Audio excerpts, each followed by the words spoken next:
Pinangunahan ni Papa Leo XIV ang pag-ampo adlaw ni Immaculate Conception. Hayi pakipaghimang raw mang magtinuo na St. Peter's Square, nagpayagin kalipay kay mariyagin panamkon nga waray sala ang panurundon. Malinis ug waray dumitimbisan ang sala. Gindugang may Maria nagkarawat hanura ang grasya hinhimpit nga putli nga kasing-kasing para ang pag-abot ni Kristo nga manunubos.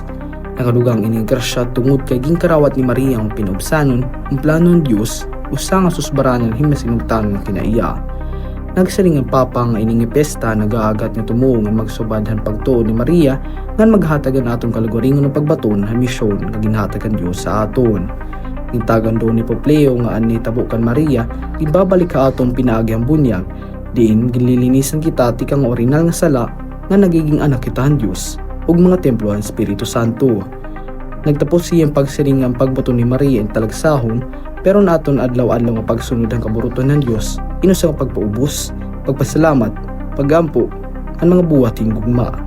Ining pagkilala ngay Kristo ang kataluwasan para nga tanan.